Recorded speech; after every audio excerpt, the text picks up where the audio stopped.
Have you ever like looked up at the stars and been like, whoa, reality's kind of a trip? Yeah.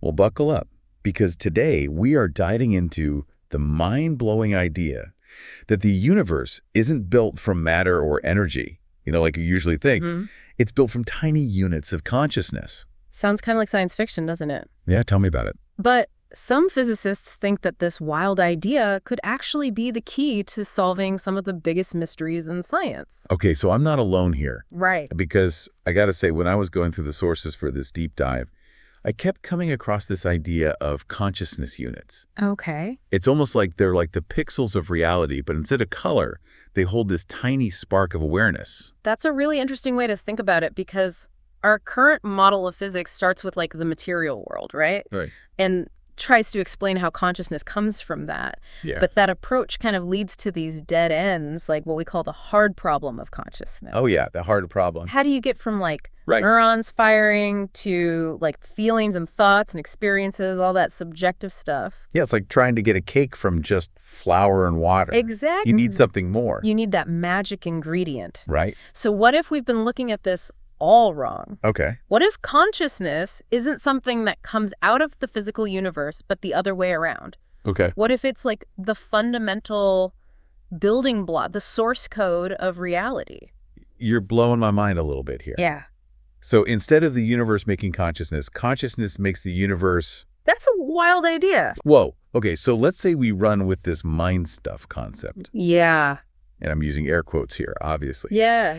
How does that change how we understand, well, everything? Well, Because one of the sources even mentioned that this could totally change our understanding of quantum physics. absolutely. And it could give us a completely different way to look at things like quantum entanglement. Okay, yeah, entangle. Have you heard of that? Yeah, it's like where two particles are linked no matter how far apart they are, right? Exactly. And it's so bizarre. It's like they're having a psychic conversation across the universe. Right. It's no wonder Einstein called it spooky action at a distance. Exactly. It's been a head scratcher for physicists for decades. For sure. But if we think about a model where consciousness is fundamental, Okay. maybe this entanglement isn't so spooky after all. Okay, I like where you're going here. What if instead of some mysterious force acting across these huge distances, the particles are linked by like a shared consciousness state?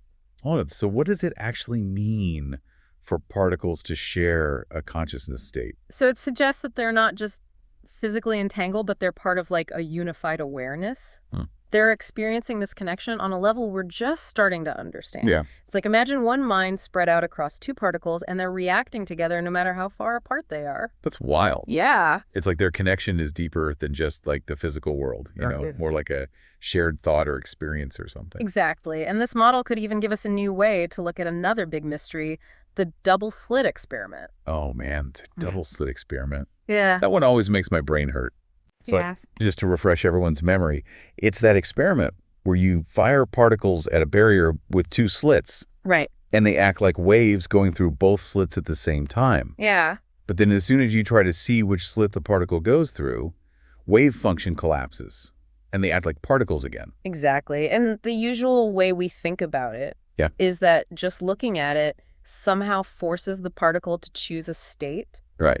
But what if it's not about physically looking at it? What if it's the consciousness of the observer that's messing with everything? I remember reading about this. What if instead of a measuring device, it was a person who could like focus on one slit or the other? Right.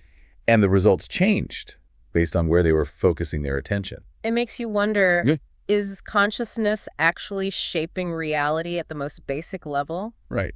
And if so, what does that even mean for us? Right. Whoa.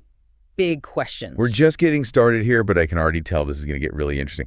Okay, so we've gone from tiny particles acting all weird to like the whole fabric of reality maybe being conscious. Yeah. But where does something like gravity fit into all of this? That's a really interesting question, and it's one that physicists are really starting to think about, with this whole idea of a universe made of this conscious mind stuff. Yeah. One of the sources we looked at actually suggests that space-time itself could be influenced by more than just mass. Wait, so you're telling me that the amount of consciousness, not just the amount of matter, could actually change like the curvature of space-time? It's a pretty radical idea. Yeah. But it could completely change how we understand gravity as we know it. Yeah. Like imagine all of our thoughts and feelings.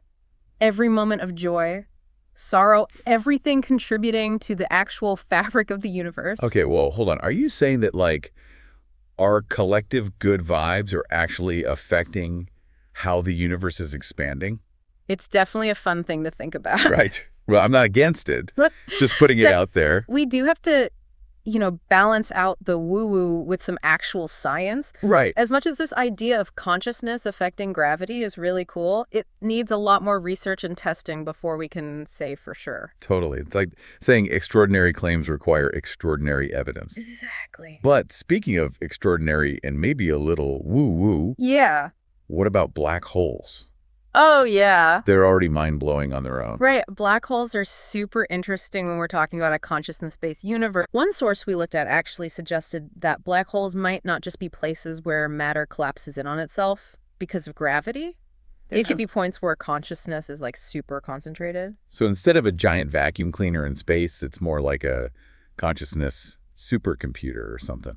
It's a pretty wild thought. Yeah. Imagine the singularity at the center of a black hole, not as just this point of infinite density, but as like a central point of pure awareness, a place where space-time and consciousness are totally intertwined. Okay, now that is an idea I'm going to be thinking about for a while. It's pretty mind-blowing. But we've been talking about the universe on like the biggest scale, from little particles to massive black holes. Right. What does all this mean for us here on Earth? What about life? That's the big question, right? Because in a model where consciousness is fundamental to how the universe works, Yeah. life takes on a whole new meaning.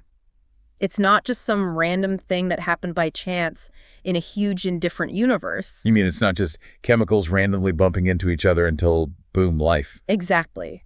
In this model, life isn't an accident. It's almost inevitable. Okay. It's like consciousness wants to organize itself into more and more complex forms. So it's less about life just appearing on a planet and more about it coming from, like, the fundamental nature of the universe itself. Exactly. And if that's true, maybe evolution isn't just about random mutations and natural selection. Okay. Maybe there's this deeper drive towards greater awareness that's built into existence itself. So instead of just survival of the fittest, it's more like awareness of the fittest. That could completely change how we think about biology. For sure. Imagine a future where we could actually tap into this universal awareness field. What? We could be on the edge of technologies that can directly interact with consciousness itself. Really? Instead of smartphones, we might have mind phones connecting us to a whole network of information and awareness way beyond anything we can understand right now. Okay, hold up. Mind phones? I can already see the internet freaking out over that one. But seriously, if our intentions and awareness can really affect reality at its core, Yeah. wouldn't that be incredible and also kind of scary? You're absolutely right. It would be a huge responsibility and an incredible opportunity at the same time. A universe built on consciousness mind phones, connecting to some kind of universal awareness field. It's a lot to take in. It really is. But let's bring it back down to Earth for a minute. Okay. If this whole consciousness is the building block of reality thing is even a little bit true, what does it mean for us, like right here, right now? That's the heart of it, isn't it? It's not just about physics that makes your head spin. It's about how we see ourselves in the universe. Yeah. If consciousness isn't stuck in our brains, if it's everywhere, if it's everything, it changes everything. It's like we're not just these random humans alone on a rock floating in space. Right. We're part of this massive interconnected web of awareness. Exactly. And not just with each other, but with every atom, every star, even black holes. That makes you wonder, doesn't it? What's the point of it all? Yeah. Why is this cosmic awareness even evolving? Is there some kind of direction, a goal? So the universe isn't just random stuff happening. It's more like a giant thought experiment. Right. Constantly unfolding, becoming more aware, more complex. It's kind of exhilarating. Yeah, And a little scary, to be honest. definitely. It really makes you rethink what's possible. So you're saying instead of just trying to figure out the universe, we're actually becoming like co-creators with it. In a way, yes. It's a future where science and spirituality and technology all kind of blend together. That's wild. It is. And in that future, the biggest questions aren't about what the universe eyes, but what we decide to duo with what we know. It's a lot to process. We've gone from tiny particles to the whole vast cosmos. And now we're back to us trying to find our place in a universe that might actually be conscious. As we kind of come out of this deep dive and step back into reality, where does this leave us? Yeah. What's the takeaway for everyone listening who's probably questioning everything right now? I think the biggest thing to take away is that sense of awe and wonder. Yeah. Whether or not this whole thing turns out to be true scientifically, it makes us face how much we don't know. It reminds us that the universe is way stranger and more mysterious than we usually think it is. It's like our understanding is just a tiny snapshot, a tiny glimpse into something way bigger and more complex than we can even imagine right now. And who knows? Maybe someday, instead of archaeologists digging up stuff from the past, we'll have archaeologists of consciousness putting together the history of awareness from the Big Bang to now. Whoa. Or imagine conscious engineers designing realities instead of buildings. Architects of consciousness designing realities. That's a whole other deep dive right there. I think we're going to be more time to unpack that one, but for now, that's all the mind-bending we have time for. Until next time, keep asking the big questions. Keep exploring the edges of what's possible. You never know what you might find.